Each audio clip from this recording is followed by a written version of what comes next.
Hello दोस्तों, नमस्कार। स्वागत है आपका हमारे चैनल इग्नू बाबा में। I hope you are doing well.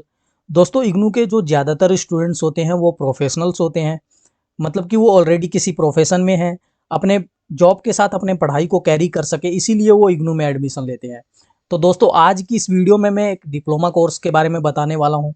ये बहुत ही इंटरेस्टिंग डिप्लोमा कोर्स है, क्योंकि ये एक ऐसा डिप्लोमा है जिसमें आपको स्टाइफंड मिलता है, आपको स्कॉलरशिप मिलती है। बहुत ही कम ऐसे डिप्लोमा कोर्स है इंडिया में जिसमें गवर्नमेंट द्वारा आपको स्टाइफंड दिया जाता है, स्कॉलरशिप दिया जाता है। तो मैं चाहता हूँ कि जितने भी इग्नू के स्टूडेंट्स हैं जो इसके लिए एलिजिबल हैं वो इनरोल करें और इसमें एडमिशन लें और इसका जो फ़ायदा है वो उठाएं, क्योंकि बहुत ही ज़्यादा इंटरेस्टिंग डिप्लोमा है ये। और आपको पता होगा डिप्लोमा 1 साल का होता है, तो आप इसे कर सकते हैं। तो इस वीडियो को एंड तक देखिएगा, बहुत ही ज़्यादा मज़ेदार और बहुत ही ज़्यादा इंटरेस्टिंग वीडियो होने वाली है, क्योंकि ये जो डिप्लोमा कोर्स मैं आपको बताने वाला हूँ ये बहुत ही कम स्टूडेंट्स को इसके बारे में पता होता है। मैं आपको ये बता सकता हूँ कि 90% से भी ज़्यादा ऐसे बच्चे होंगे जिनको इसके बारे में पता ही नहीं होगा। इसीलिए मैं वीडियो में इस डिप्लोमा कोर्स के बारे में लेकर आया हूँ। तो चलिए शुरू करते हैं। दोस्तों, सबसे पहले मैं इसका नाम बता देता हूँ। डिप्लोमा का नाम है diploma course in archives and record management. ये जो डिप्लोमा है एक प्रोफेशनल लेवल पर है। तो देखिए, मैं इसमें सबसे पहले बता देता हूँ कि इसके लिए कौन से लोग एलिजिबल हैं। देख पा रहे होंगे आप स्क्रीन पे जो एलिजिबिलिटी क्राइटेरिया इसमें बताया गया है। एमए लेवल, मतलब कि इसमें पोस्ट ग्रेजुएशन लेवल का आपके पास सर्टिफिकेट होना चाहिए, आपके पास डिग्री होनी चाहिए। तो अब जो ग्रेजुएशन के स्टूडेंट्स होंगे वो कहेंगे अरे हम तो इसमें एडमिशन ले ही नहीं सकते, क्या फ़ायदा हमारे लिए। तो दो ऐसा नहीं है। हो सकता है कि आपने ग्रेजुएशन भी कंप्लीट कर लिया और पोस्ट ग्रेजुएशन में आपने एडमिशन ले लिया, लेकिन इसके बारे में पता ही नहीं होगा, तो आप एडमिशन कैसे लेंगे।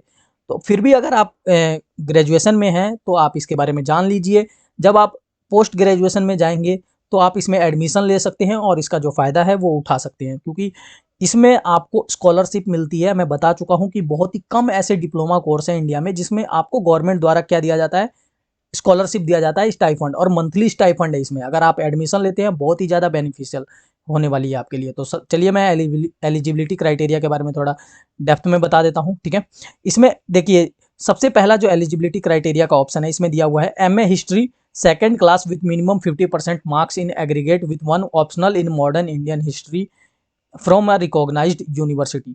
मान लीजिए किसी स्टूडेंट ने एमए हिस्ट्री कर रखा है, सेकंड क्लास से मिनिमम 50% मार्क्स आए हैं उसके, और उसके पास एक ऑप्शनल सब्जेक्ट क्या था, मॉडर्न इंडियन हिस्ट्री। तो वो इसमें एडमिशन ले सकता है, एलिजिबल है वो पर्सन, ठीक है। क्लियर है।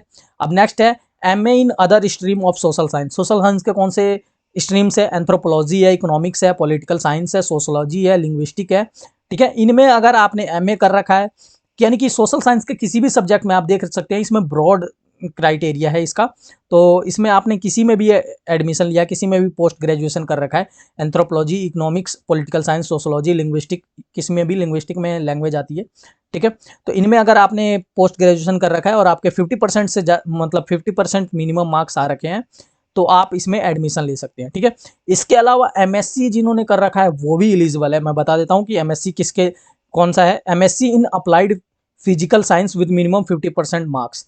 अगर किसी ने फिजिकल साइंस में अप्लाइड या फिजिकल साइंस में एमएससी कर रखा है वो भी इस कोर्स के लिए एलिजिबल है, ठीक है। दोस्तों, मैं बताना चाहता हूँ कि ये जो सीट है इसमें बहुत ही ज़्यादा कम सीटें हैं, और क्योंकि ये जो डिप्लोमा है ये नेशनल आर्काइव्स ऑफ इंडिया द्वारा करवाया जाता है, जो कि हमारे देश की एक प्रेस्टिजियस इंस्टीट्यूशन है।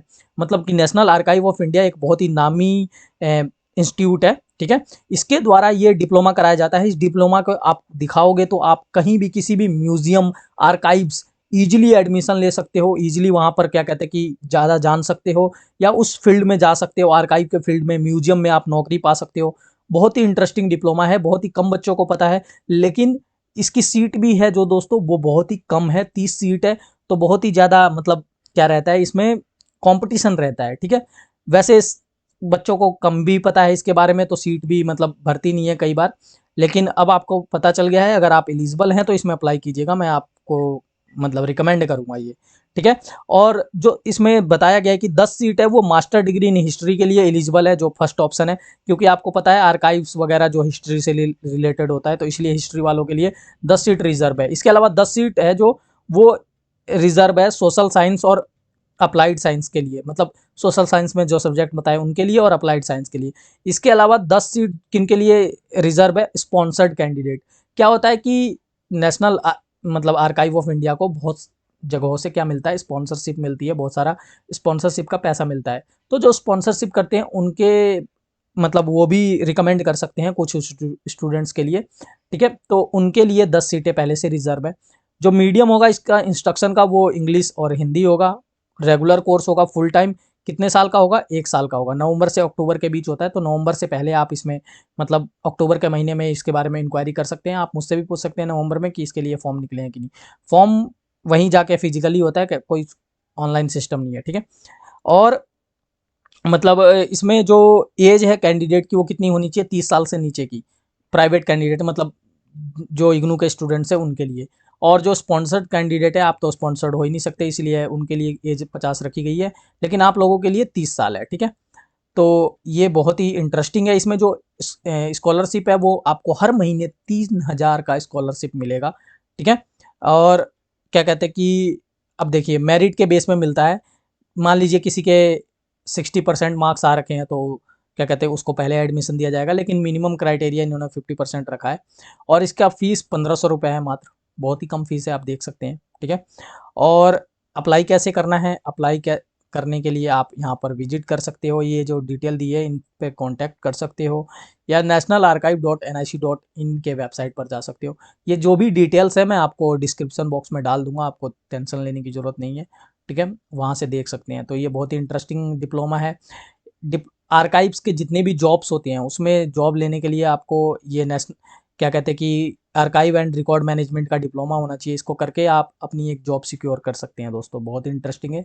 मैं रिकमेंड करूँगा, बार बार बोल रहा हूँ, इसको कीजिएगा, ठीक है, अगर आप एलिजिबल हैं तो। या अगर आप मतलब बीए कर रहे हैं अभी हिस्ट्री में, तो आप एमए में इसको परस्यू कर सकते हैं, ठीक है। तो आई होप कि ये वीडियो आपको अच्छी लगी हो। वीडियो अच्छी लगी हो तो इसे लाइक कीजिए, हमारे चैनल को सब्सक्राइब कीजिए। Thank you very much.